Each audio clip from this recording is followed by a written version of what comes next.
हमने इस अभियान के माध्यम से 15 प्रश्न पूछे भारतीय जनता पार्टी सरकार से आज से 1 महीने पहले। आज तक एक भी प्रश्न का जवाब नहीं मिला। देश में सर्वाधिक बेरोजगारी हरियाणा में क्यों है? देश में सर्वाधिक महंगाई हरियाणा में क्यों है? देश में सर्वाधिक अपराध हरियाणा में हजारों करोड़ रुपए के घोटाले हुए। शराब घोटाले से लेकर एक्साइज घोटाले, रजिस्ट्री घोटाले से लेकर खनन घोटाले तक इतना भ्रष्टाचार हरियाणा में क्यों हुआ? जन विरोधी पोर्टलों से और आईडीओ से, फैमिली आईडी, प्रॉपर्टी आईडी और पोर्टलों से आज जनता को इतना जन विरोधी पोर्टल और आइडिया ये गुजरात में लागू नहीं की आज तक बीजेपी ने, हरियाणा में क्यों लागू की? कच्ची नौकरी की राजधानी हरियाणा रास्ते में 6,000 रुपये सीपीआई वालों को लगा रखा है, जिसमें अपने इंद्री ब्लॉक से भी बहुत हैं। और कौशल निगम, सीपीएल, अग्निवीर, ये कच्ची नौकरी बिना नौजवानों का शोषण भाजपा क्यों कर रही है? पक्की नौकरी की प्रथा क्यों खत्म कर दी बीजेपी ने, हरियाणा में भी देश में भी? और इसी के साथ एससी समाज और ओबीसी समाज के अधिकारों को और उनकी योजनाओं को क्यों बंद किया गया? 2 गज की ब्लॉक की योजना हो, चाहे उनका आरक्षण का अधिकार हो, क्रीमी लेयर की चाहे बात हो, चाहे किसान का इतना अपमान क्यों किया गया? 750 किसानों की जानें गई। आज जो खेलों में नंबर 1 था हरियाणा, बीजेपी की सरकार में 10 साल के बाद नशे में नंबर 1 हरियाणा क्यों हो गया? ये हमारे सवाल है इनसे। आज आपने हर वक्त हमारी बेटियों को दिल्ली की सड़कों पे कैसे घसीटवाया गया, जो हमारी ओलंपिक विजेता बेटियां थी, और हमारे बच्चों को स्कूलों के आके धरनों पर बैठना पड़ा जब स्कूल बंद करने के, सरकारी स्कूलों को 5,000 स्कूलों को बंद और मर्ज करने के ऑर्डर सरकार ने दिए। 10 साल तक हर वर्ग को, चाहे कर्मचारी थे चाहे सरपंच थे, उनको इस सरकार के अनदेखी का शिकार होना पड़ा। इसीलिए हमें सड़कों पर निकलना पड़ा कि हरियाणा मांगे हिसाब। और आप देख रहे हैं जब से हम निकले बीजेपी वाले तिलमिलाए हुए। बीजेपी वालों कुछ और नहीं सोचती, वो कांग्रेस पार्टी पे, हुड्डा साहब पे, मुझ पे निशाना साधने के अलावा और कोई जवाब नहीं देते। वो कहते हैं हम हिसाब देंगे ही नहीं, हम तो हिसाब मांगेंगे। 10 साल के बाद भी इतना अहंकार, भाजपा का ये अहंकार लोगों को स्वीकार्य नहीं है। हमें पूरा विश्वास है कि लोकसभा चुनाव में तो हरियाणा की जनता ने बीजेपी को किया था हाफ, विधानसभा चुनाव में हरियाणा की जनता कर देगी बीजेपी को साफ, ये हमारा विश्वास है। चुनाव को, इन घोषणाओं को कांग्रेस कैसे देखती है? देखिए ये घोषणाएं और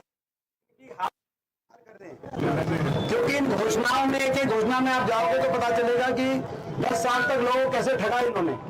क्रीमी लेयर पे, थोड़ा पीछे कर लो, थोड़ा क्रीमी लेयर पे जैसे कि ये मान रहे हैं कि आप कह रहे हैं कि हम 8 लाख करेंगे, यानी कि 6 लाख जो हम कह रहे थे कि 6 लाख इससे बहुत से ओबीसी समाज के परिवारों को उनके आरक्षण के हक से वंचित रखा गया है। और 10 लाख करने की कांग्रेस ने बात करी, उसके बाद इन्होंने 8 लाख करा, यानी कि 10 साल तक 6 लाख रख के 10, अभी तो कोई नौकरी लगने नहीं वाली 2 महीने, अभी मैं समझता हूँ ये 30 दिन की सरकार बची है, 30 दिन की, 1 महीने की बची है। कोड ऑफ कंडक्ट लग जाएगा, आपको ही पता है। कोई 11 सितंबर कह रहा है, कोई 15 सितंबर कह रहा है।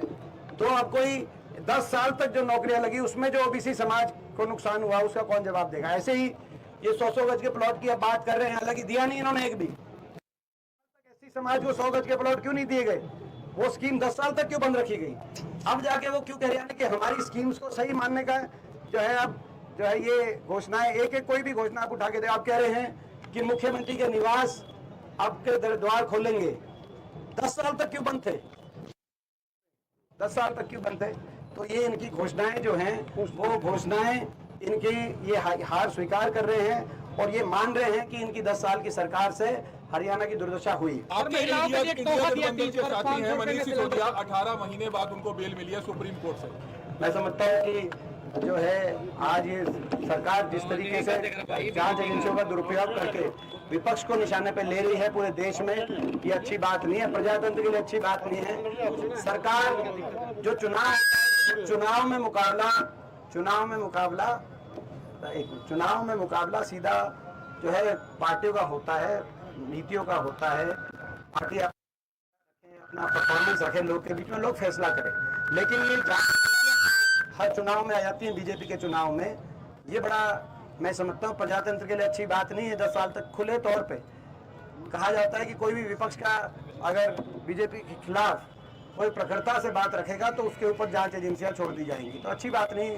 इनेलो बीएसपी का गठबंधन, और ये जो आज मनीष सिसोदिया जी को जो बेल मिली है हम उसका स्वागत करते हैं। इनेलो बीएसपी का जो गठबंधन है वो प्रदेश में ये राजनीति इनका कोई जनाधार नहीं बचा। 2 ही कंपटीशन है हरियाणा में। एक कंपटीशन है कांग्रेस और बीजेपी का, जिसमें प्रचंड बहुमत से कांग्रेस सरकार बनाएगी हरियाणा में, और दूसरा कंपटीशन है जेजेपी और इनेलो का नोटा के साथ। व्यापारी दहशत नोटा में जो होता है नोटा, इनका नोटा के साथ कंपटीशन। सर व्यापारी दहशत में है, फिरौतियां मांगी जा रही है। देखिए क्राइम रेट, ये गृह मंत्री जी और गृह मंत्रालय, भारत सरकार का जो मार्च में एनसीआरबी का जो रिपोर्ट आई एनसीआरबी की, उसके अनुसार सबसे ज्यादा देश में क्राइम रेट हरियाणा, सबसे ज्यादा फिरौतियों के मुकदमे हरियाणा में दर्ज हुए पिछले साल, सबसे ज्यादा अपहरण के मुकदमे हरियाणा में दर्ज हुए पिछले साल, देश में दूसरे नंबर पे हत्या के मुकाबले मुकदमे हरियाणा में दर्ज हुए पिछले साल। तो ये दलितों के ऊपर अपराध दोगुना बढ़ गया हरियाणा के अंदर, महिलाओं के अपराध में हरियाणा नंबर 1। तो आज अपराध दर में नशे के रिलेटेड सबसे ज्यादा मुकदमे हरियाणा में दर्ज हुए, और नशे ओवरडोज की सबसे ज्यादा मौत हरियाणा में हुई। ये हरियाणा की 10 साल की सरकार का रिपोर्ट कार्ड भारत सरकार का गृह मंत्रालय दे रहा है। भारत सरकार गृह मंत्रालय की ये रिपोर्ट है कि सबसे ज्यादा क्राइम रेट, सबसे ज्यादा अपराध हरियाणा में है। तो इसीलिए हरियाणा बदलाव मांग रहा है और इसीलिए हम हिसाब मांग रहे हैं। अब नितिन चौटाला कह रहे हैं कि कार्रवाई करेगी जब तुम्हें जेल में जाएगा।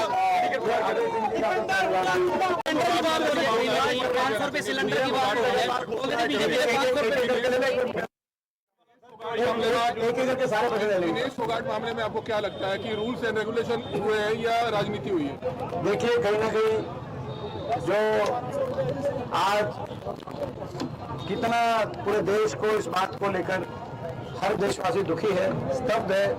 हर देशवासी ये आशा सजोए बैठा था कि दिनेश फोगाट हमारे देश के लिए गोल्ड मेडल लेके आएंगी। 144 करोड़ का देश, तो मैं समझता हूं कि हमारा देश गौरवान्वित होता। लेकिन मैं दिनेश फोगाट जी को यही कहना चाहता हूं कि उन्होंने फिर भी हमारे देश का नाम रोशन किया है। वो हारी नहीं है, वो जीती है। अगर हारा है तो खेल सिस्टम हारा है तो खेल भावना हारी है।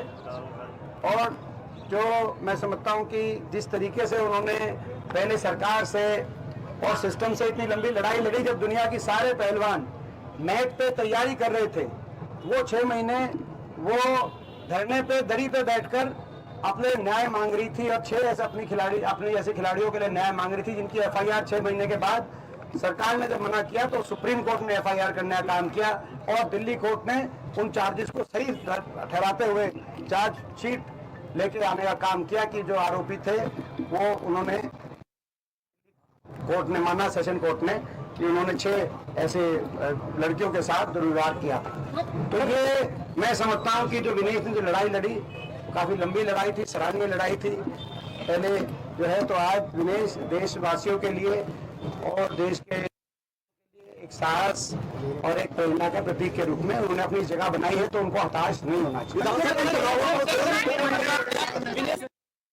हुड्डा सरकार खिलाड़ियों पर राजनीति ना करे राज्यसभा सांसद सीट को लेकर के, मैंने ऐसा कोई बयान नहीं दिया। दिनेश फोगाट की बहन का बयान आया है कि वो भाजपा में स्वयं एक राजनीतिक पार्टी में, सुनो, जो आप उनकी जो बात कह रहे हैं वो खुद एक राजनीतिक पार्टी में है, तो वो खुद वो क्या राजनीतिक पार्टी में तो राजनीति कर रही है, राजनीतिक बीजेपी से चुनाव लड़ रही है। लड़ रही हैं, लगातार हमारे खिलाफ हर रोज सुबह